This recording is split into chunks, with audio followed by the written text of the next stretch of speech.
Hello. Free to have bread. Friendship bread. Yep. Pretty good, Paul? Sure. Second one. Anna, where do you want your dinner? Hello. Oh, thank you. Want me to put it closer towards the throat? Or honestly, wherever is fine. Okay.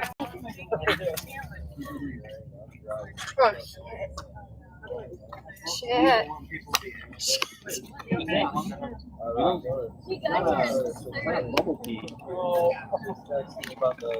Got it. Did you ever see people's bloody hands?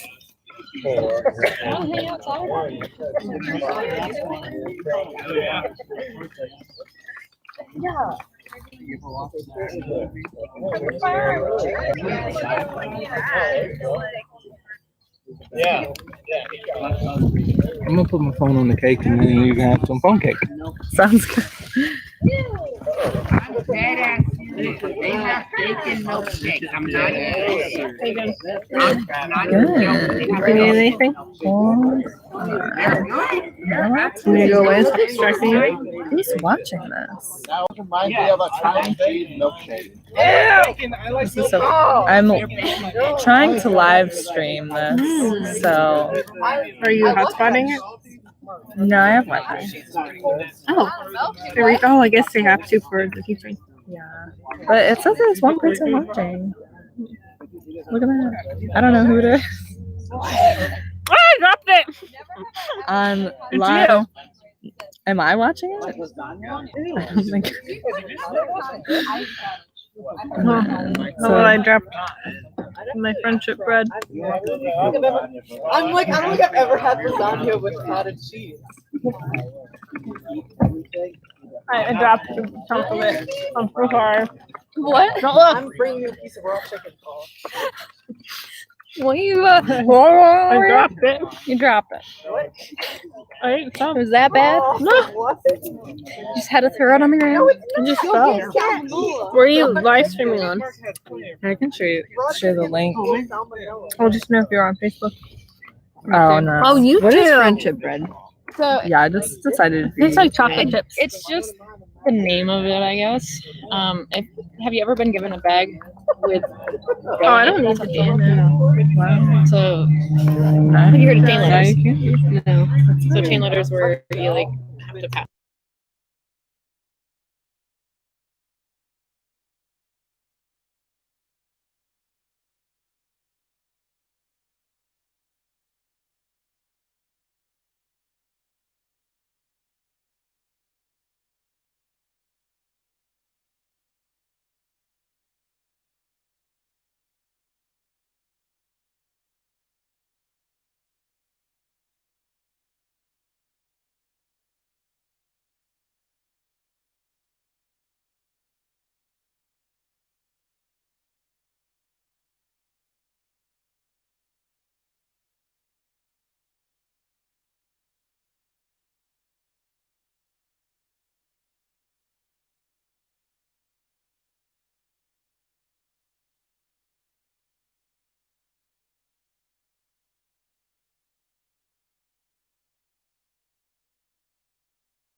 from the NLT. I think I'm gonna ask her.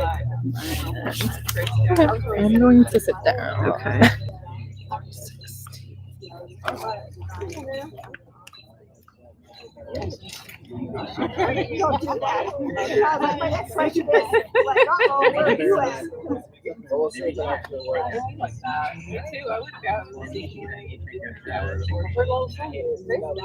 I don't.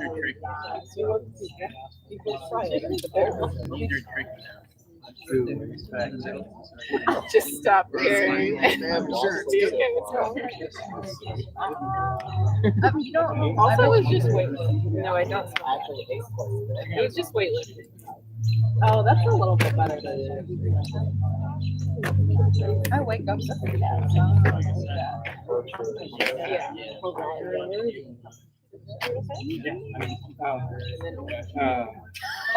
amazing.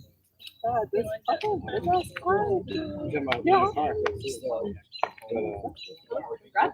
Yeah. Oh, really? Yeah, I like it. It's fun. I so did you know Jade going to the big gym? Jamie Bell was like, I need to work out, buddy. I was like, wait. Okay. But now I'm like splitting it, so I'll do some days yoga in the big gym and some days with Adi. Aaron. You ever heard of Aspen? Yeah. They have all sorts of videos. Do you know how to lift well? Lift weights? Like, yeah. Like, more? Yeah. Okay, ready? Someone? Okay. Not necessarily, but do you want to come with me? Yeah, sure. I mean, it depends on what time. Yeah. I just like this ask me around, but I don't have any. No, that's what I'm gonna do. Yeah. Oh, yeah. I'm gonna wait a few minutes. We'll Yeah. see her together. Car and walk over. Yeah. Okay. Hannah, is this your phone right here? Is it yellow? Mm-mm. Oh, that's probably Chase's.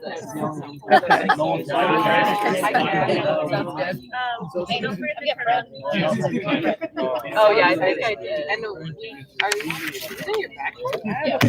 She's got the good. Mic is on. No one's watching. What? Because we're just walking around. Would you say Polly? A pink check?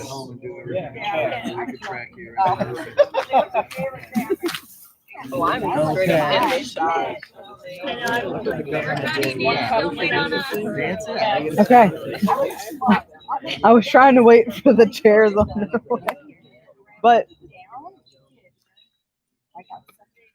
all right, everyone.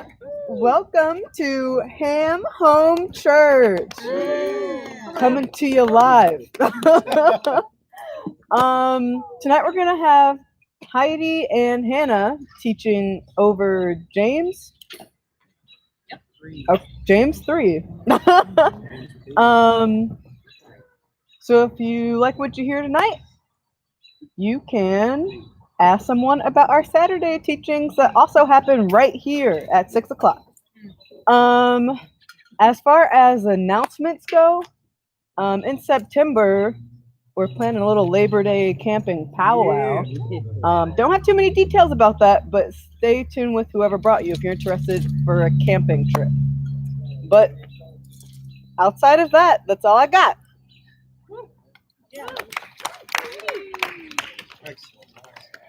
Okay. All right. Can somebody pray to start us off too? That would be good. Thanks, Tony.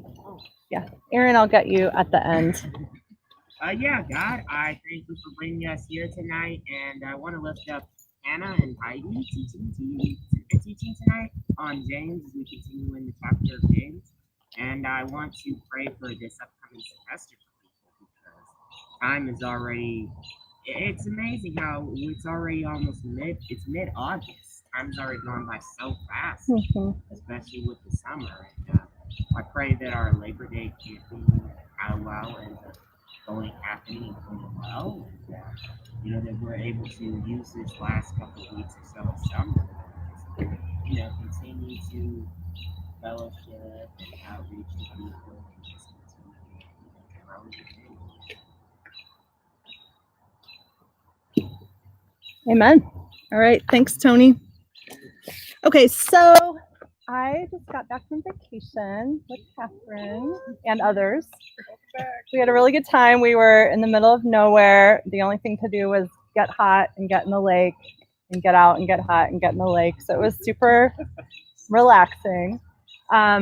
Came home and like you crack the door back up into real life.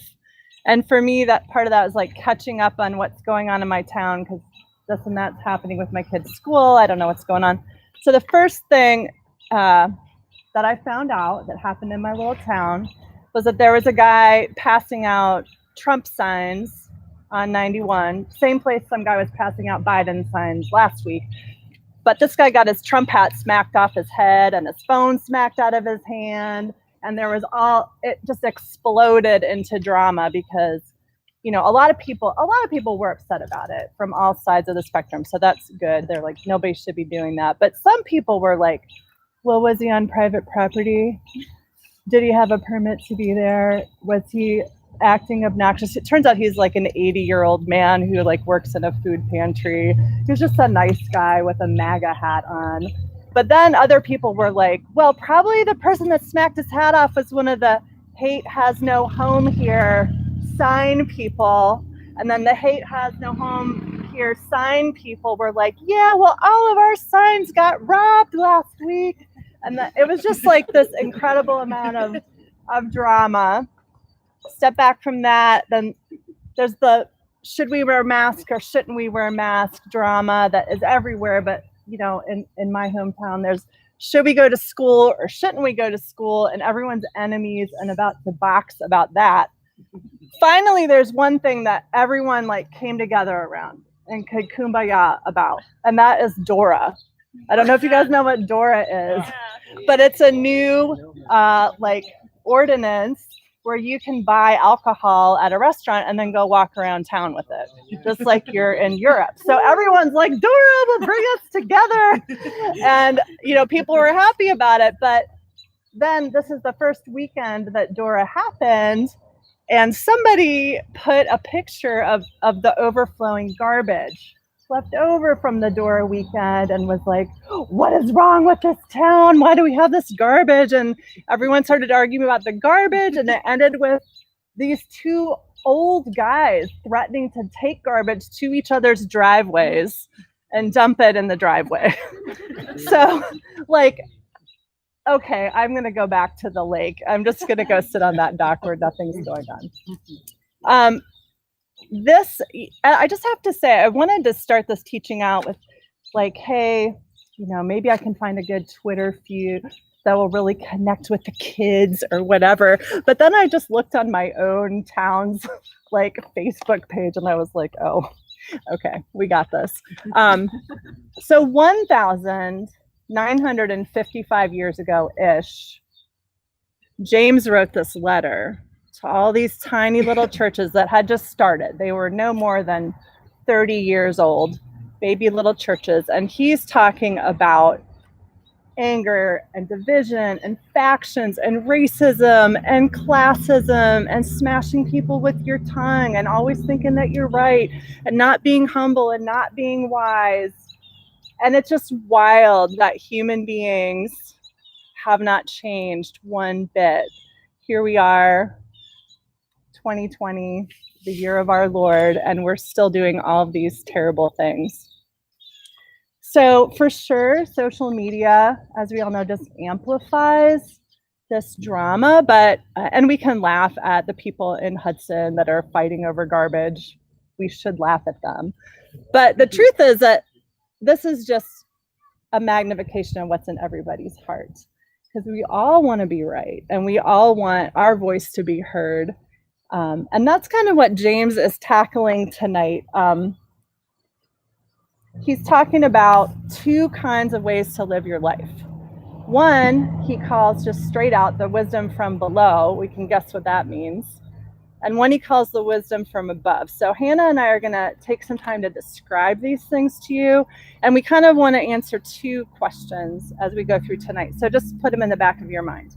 And one is, what's at the bottom of both of these kinds of wisdom? What fuels it? What makes it the way that it is? And the other question is there any hope for transformation? I think we want hope.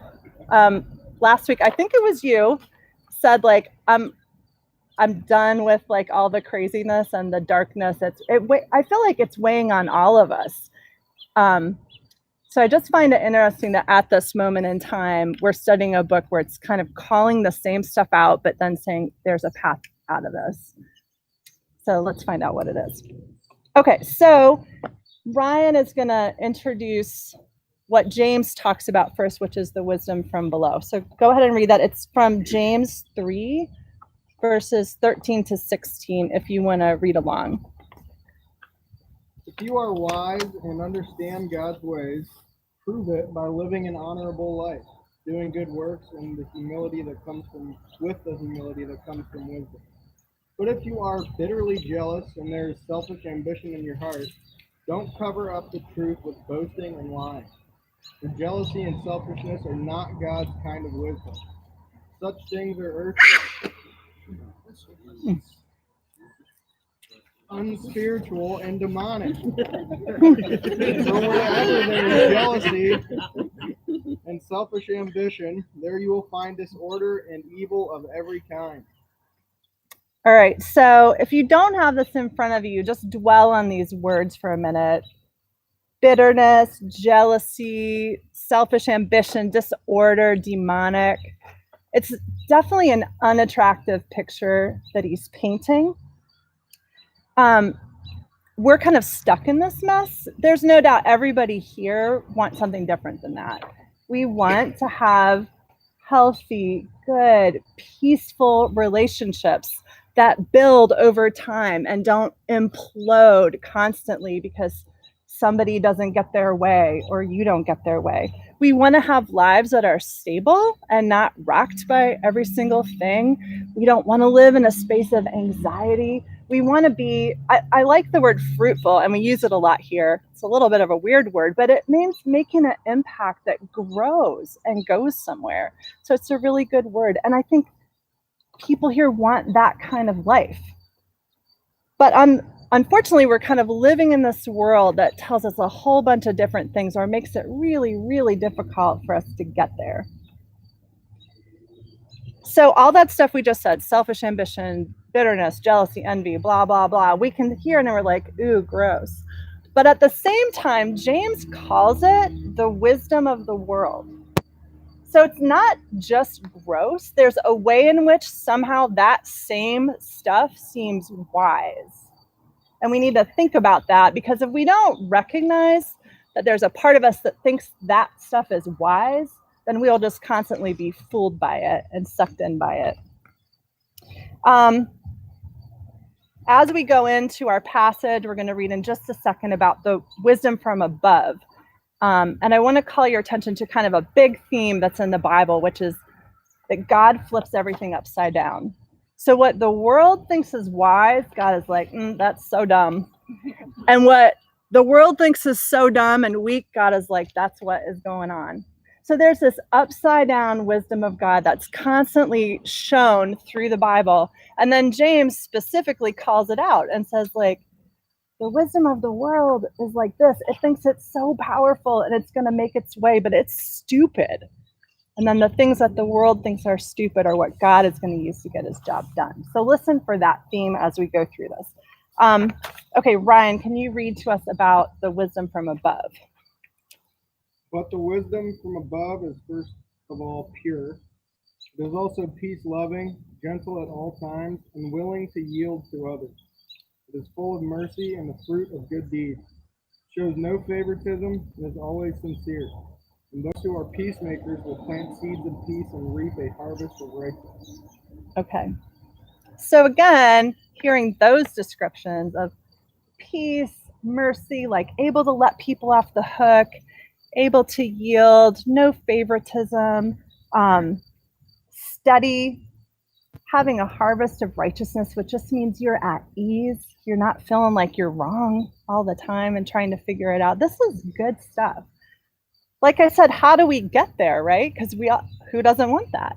I think it's really fascinating and important to recognize that knowing stuff isn't the way to get there.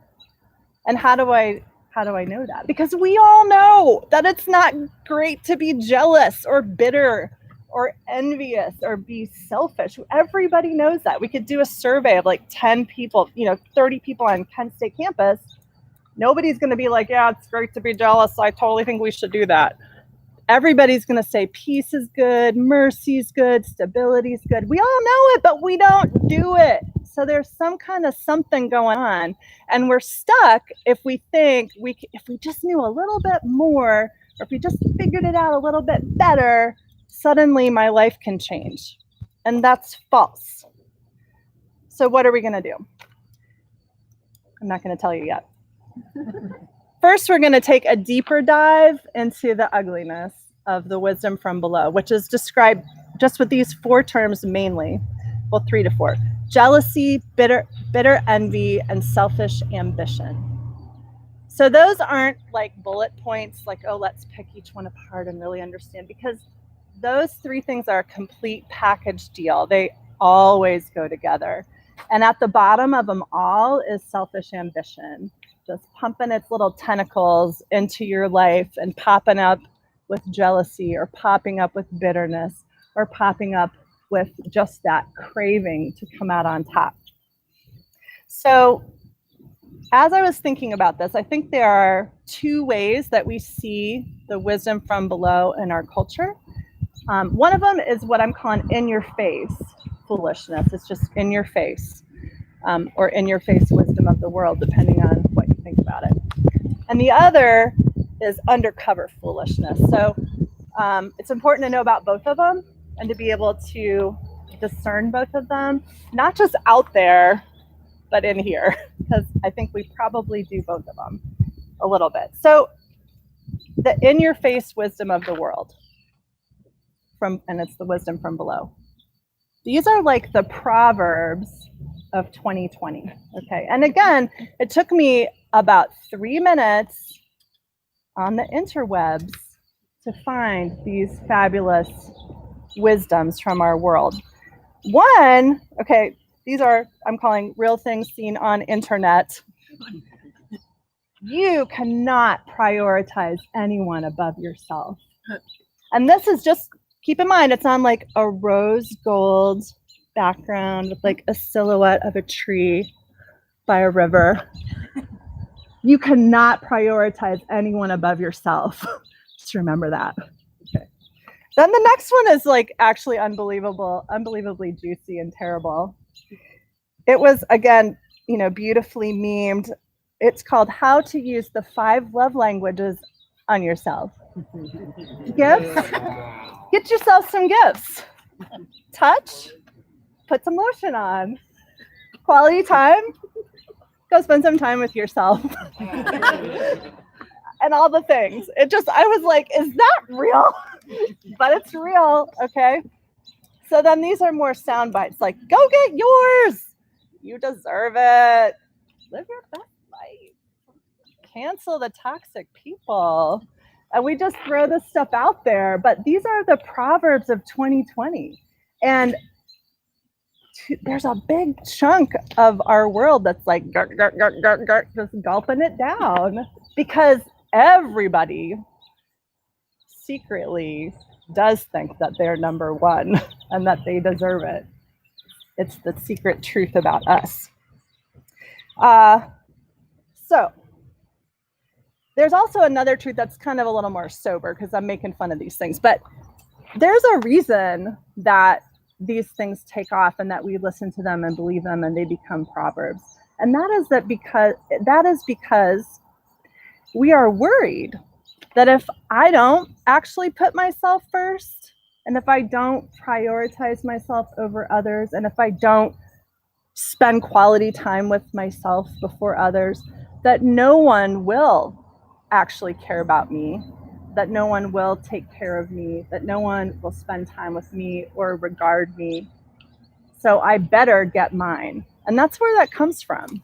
And that's a fear that unless you're a liar, you have that same fear. That's in the heart of man.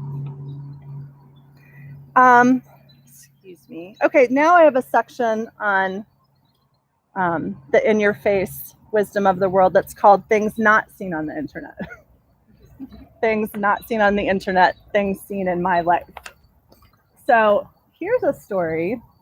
Maybe you'll recognize this story. You're sitting in a group like this, okay, maybe like this or some hangout or whatever, and somebody is like, oh my gosh, I am so thankful there's someone here today who has just been so kind, such a bright light, so welcoming. I just feel so loved by them, encouraged. I just know if I need a wise word, I can go to them. And you're hearing this, I'm hearing this, and I'm just like, this is a little embarrassing. I mean, sure, but I don't even remember half the times I did that. And well, I guess I hope that my hair looks good when they say, and then they say someone else's name, and then immediately you're like, oh, and it's all quiet and inside, but you're like, I truly thought you were gonna say my name, and you didn't, because we always see ourselves in the middle of everybody's story,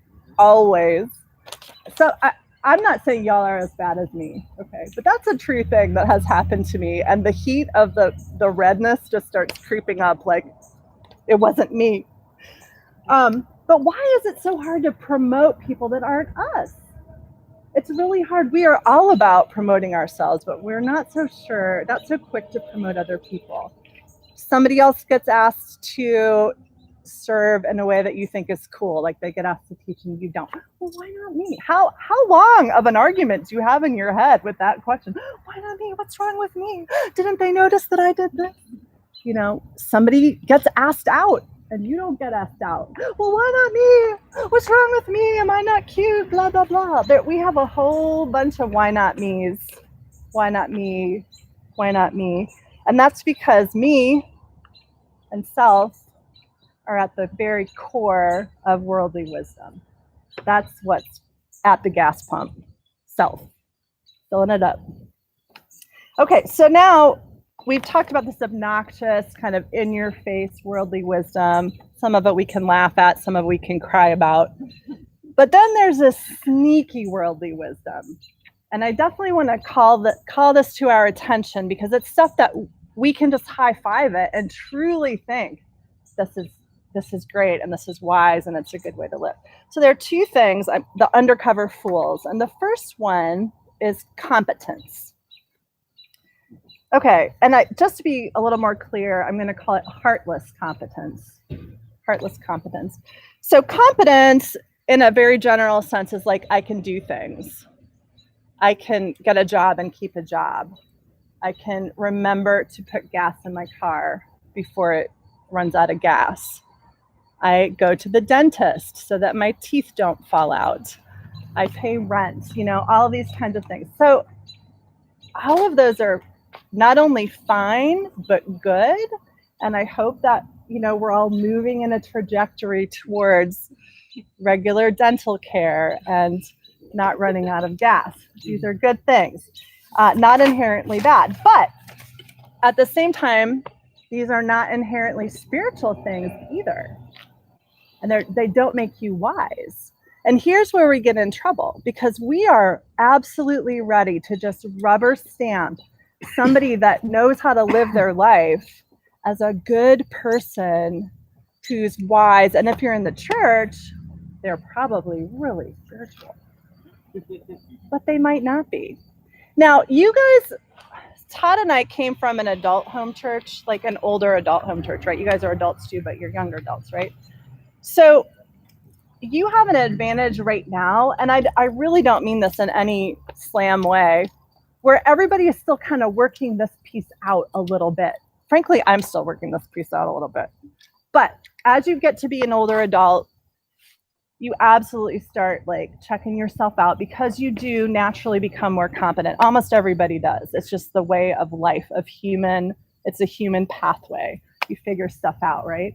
So when you become an older adult in your 30s and in your 40s, it's really easy to sit around and look at yourself and think you really have it going on. But perhaps inside your heart is cold. You don't think about other people. You can do all the things, but you're rigid and inflexible and unloving. And it's just super dangerous, because somebody looking in from the outside is like, oh, you must be really wise.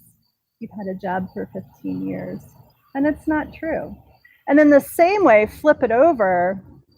I don't think this is true in our church, but there are plenty of churches, this might sound like a strong word, but they kind of despise young people.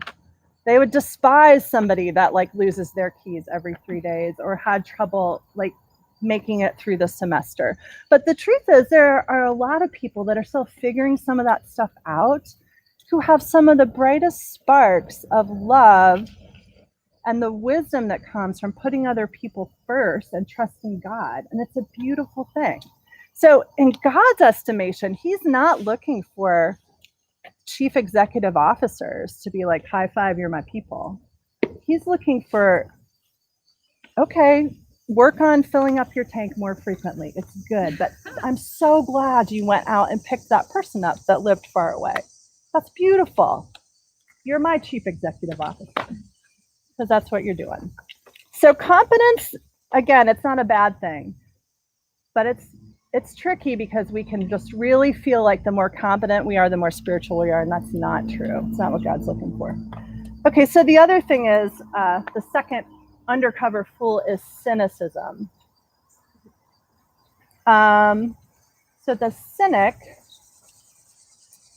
thinks that they are wiser than everyone else, but they're very sophisticated and low-key about it. These are not like braggarts in your face, like rubbing it in. They're silently in the corner looking at you, checking you out. Cynicism has a great connection with the concept of being able to see through something. So cynics believe that they have, I don't think anyone would say these words, but they operate as if they're almost omniscient, able to look at you and freaking get your number in like 10 seconds. You know what you're like. I see you over there. I'm smarter, not necessarily like with math problems, but I'm smarter. I get what's going on. And not only do I get what's going on, but you people don't. None of you do, just I alone. Get a room of cynics together and they're going to box it out for who's the most cynical or who's the most able to see through everybody else. Here is the problem, that a person who, oh, I'm sorry, I skipped ahead of myself. There's something else I want to say. Oh, yeah. These are some descriptions of cynicism that I think are useful. So a cynic prides himself in skepticism. It's such a negative thing to pride yourself in, but truly, if you're a cynic, you know what I'm talking about. They pride themselves in being wary of other people's motives, and they see that as a sign of their discernment and intelligence and wisdom and superiority. Cynics tend to think, like I said, they're smarter than everyone else. We won't go into this, but I found a study that says actually there's a myth that cynics are smarter than everyone else, and it's a myth. It's not true. You're not smarter than anyone else. It's particularly dangerous, similar to competence, because it believes itself to be wise, but it's actually so foolish. It's so foolish because its worldview is so incredibly small. All of these things that pretend to be wise but aren't are like somebody who puts on some old glasses from 3rd grade that have Vaseline on them, and they go around acting like they know what's happening, and they have no idea what's happening. I mean, it would be one thing to have on old glasses from 3rd grade with Vaseline and be like, dude, I can't see anything, I need help. But these people are like, let me tell you about what's happening in this world. I see it so clearly. It's like, no, actually you don't. So it's insidious. One last thing about cynicism is that The cynic, like I said, thinks they're superior, kind of sitting up, looking at everybody else. They're truly no more than a very fearful person with a very thick shell, hoping to protect themselves from any pain that might be coming their way. It's not a position of strength at all. I'll look at that later. Okay, so let's see.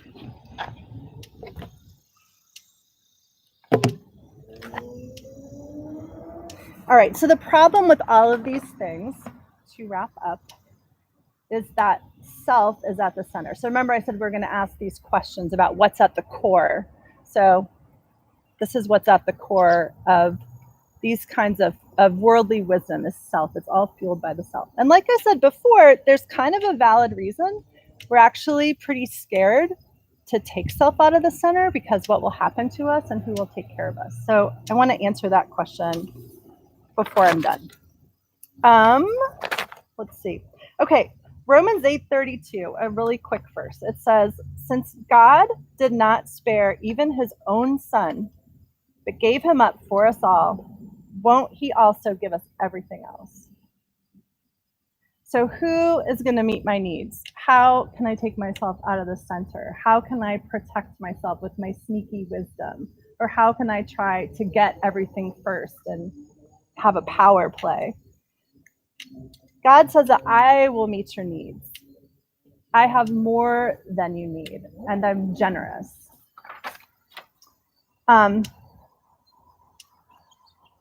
The Bible says that to the world, the message of the cross is foolishness. It's one of the things that the world's like, that is ridiculous.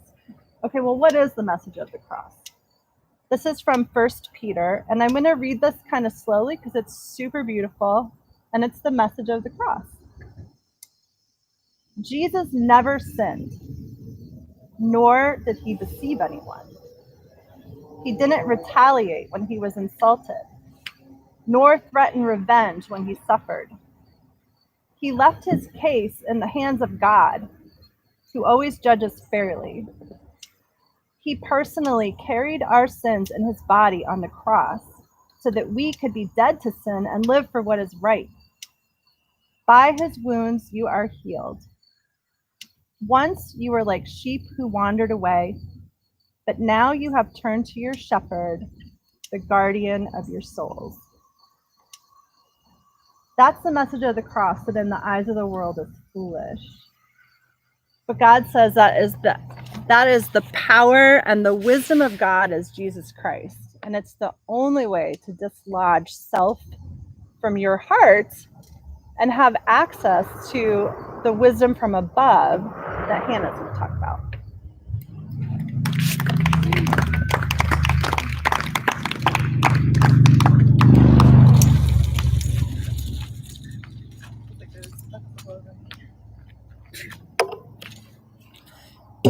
Okay. Oh, that's not gonna say.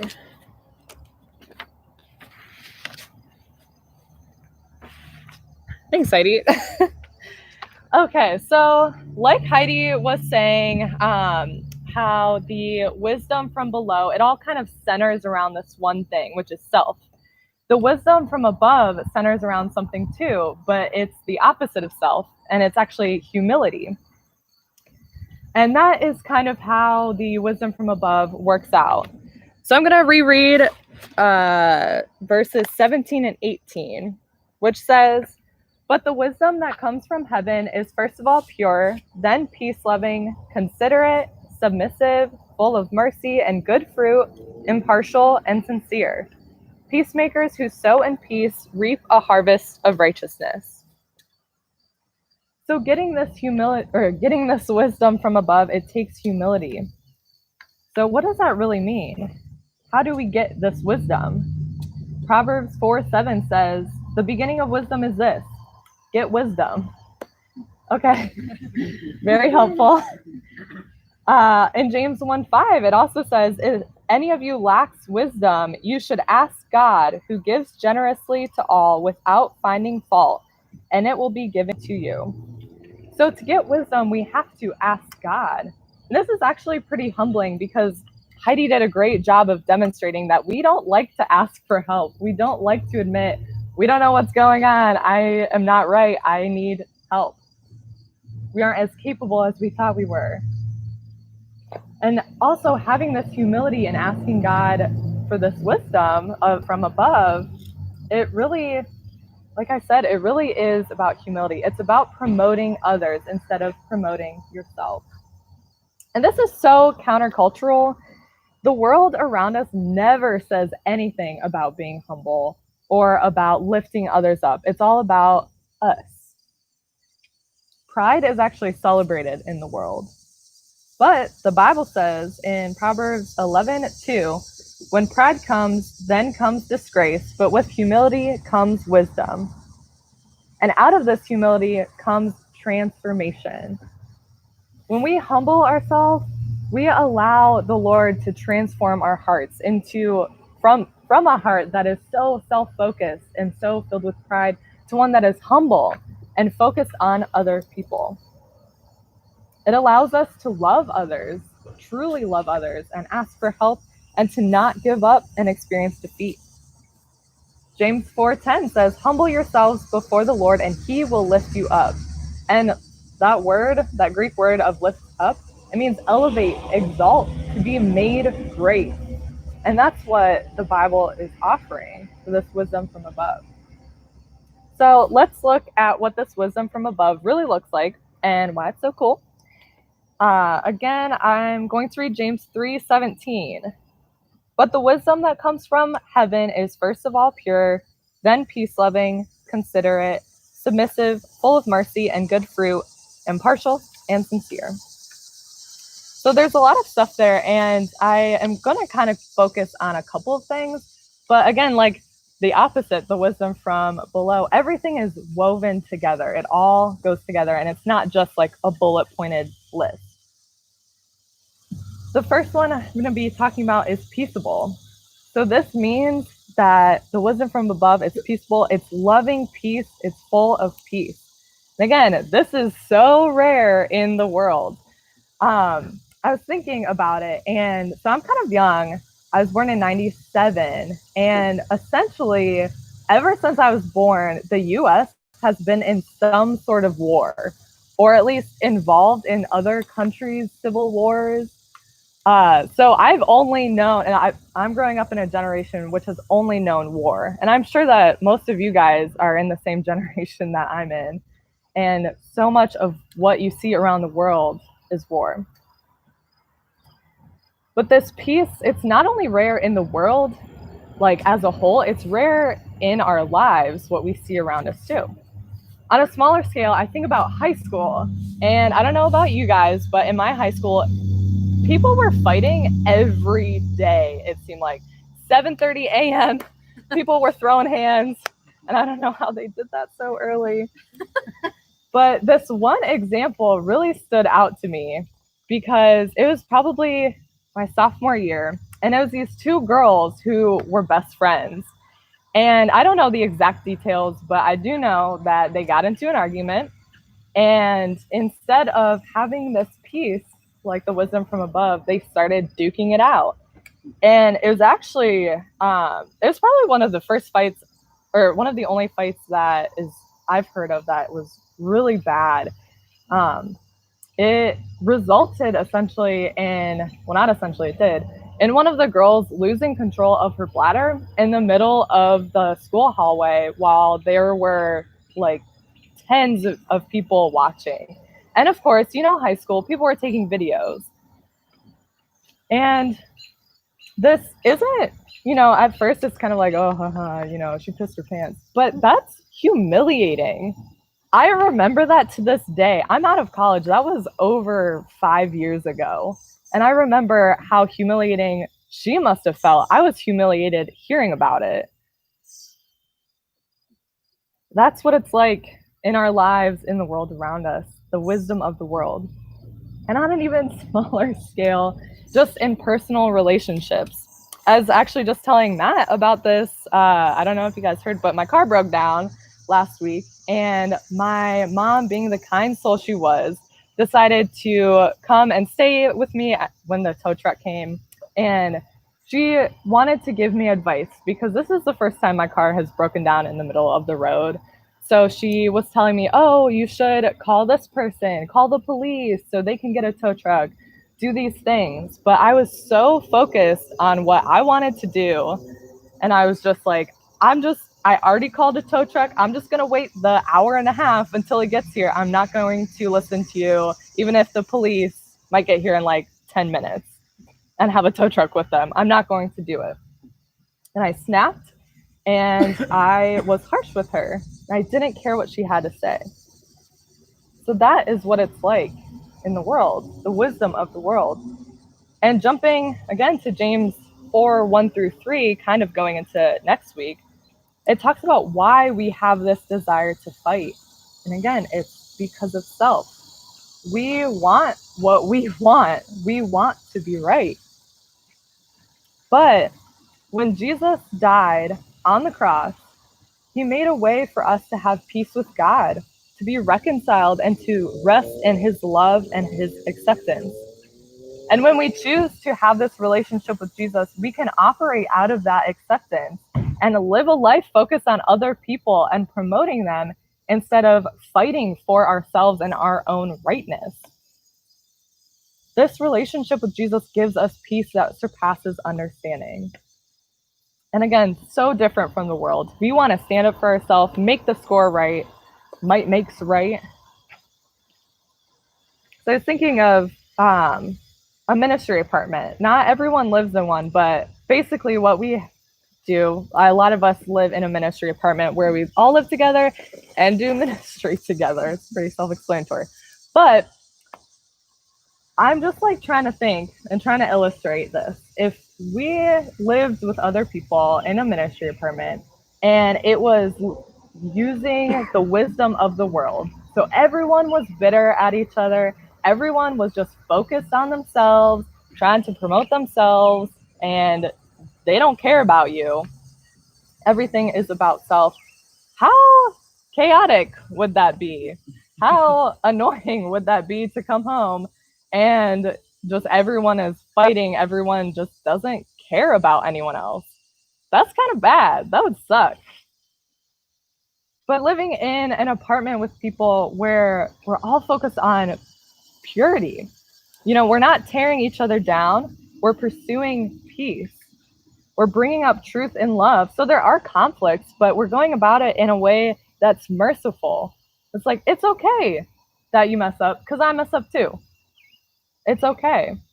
I forgive you.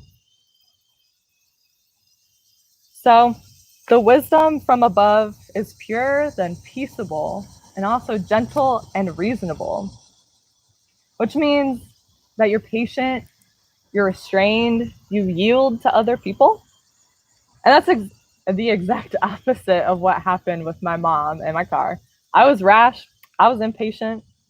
I was very harsh with her. But the wisdom from above says, I'm going to lift you up. Even though I'm in this crazy situation, I'm going to lift you up, Mom. James 1:19 says, my dear brothers and sisters, take note of this. Everyone should be quick to listen, slow to speak, and slow to become angry. Wisdom from above is having the humility and the willingness to listen to people and to be gentle with them and reasonable when you talk with them.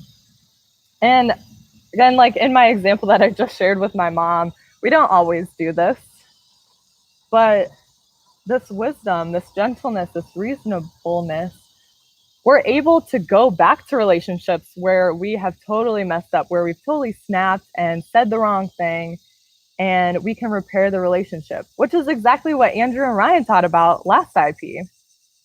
We can turn back from this wisdom from below to this wisdom from above and humbly admit how we are wrong and how we wrong someone and go back and reconcile. Get some water. This actually happened with my mom. Glad to say it wasn't just, Mom, I hate you, and then that was the end of the night. But I realized probably, it was like 5 seconds after I was like, Mom, I don't care what you say. I'm just going to do this. I was like, oh, yeah. What am I teaching on this week?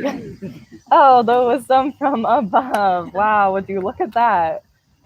And it was, I mean, definitely had to humble myself. And I apologized to her for what I had said and how I had treated her. And it was actually an amazing time afterwards. She forgave me, and we had a sweet conversation about this teaching and about the wisdom from above. We also got dinner, and we related for the rest of the evening. And it was an amazing time. It's something that, again, you wouldn't expect to see when you said, no, I don't want to listen to you. You expect them to leave or for you to walk away, but it was the opposite. And I want everyone here to think about how cool that would be in your relationships. I mean, I want to think about it in my other relationships as well. How cool would it be to go and rebuild a relationship with someone where it may have been strained or it might have been broken?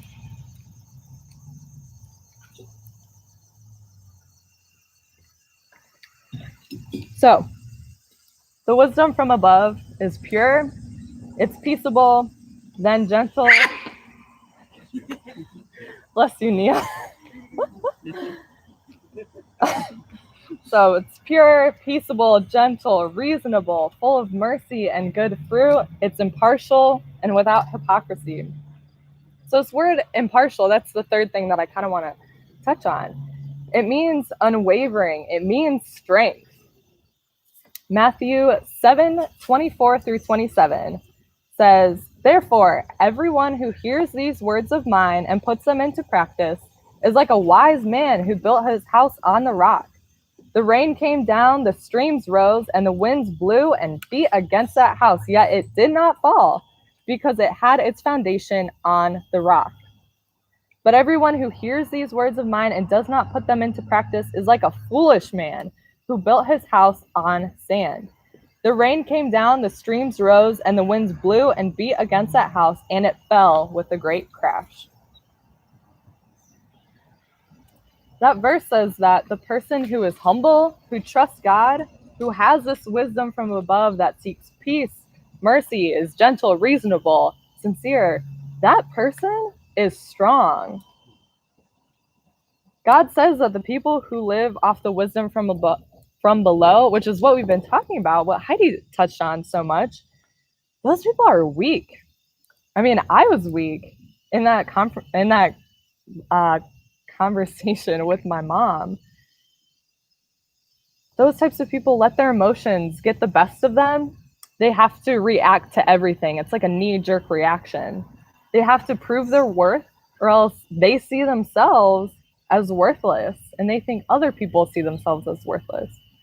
And at the end of the day, there's relationships lost. But the wisdom from above, there's freedom. We can live off the objective truth that our identity is in Jesus, is in the rock, is in something strong. When Jesus died, and if we decide to trust our lives to him, we become his children. And we have this freedom to not take anything personally, to let everything just roll off our backs, to not stay up until 3 a.m. thinking about everything that we could have done or that we did wrong, and let it control when we sleep. Let it consume us. We are free to be vulnerable, to let people in, to have successful and fulfilling relationships, and have a significant effect on others. That is what being strong is. Being patient and having humility. Being, strong, unwavering, living your life on Jesus. So, if you have this wisdom from above, what is the result? James 3:18 says, peacemakers who sow in peace reap a harvest of righteousness. I'm going to repeat that. So get your pens out. Peacemakers who sow in peace reap a harvest of righteousness. So this righteousness, it means being right, being approved.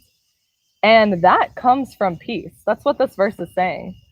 Again, it's not by proving ourselves. It's not by promoting ourselves. It's not by fighting other people or showing that you're right. It's by making peace. And James uses a metaphor, I think that's what it's called, or analogy of a seed of sowing. So we're outside in nature. There's a lot of trees around us. Do you guys think that they popped up overnight? No. Who said yes? Thanks, guys, for your enthusiasm.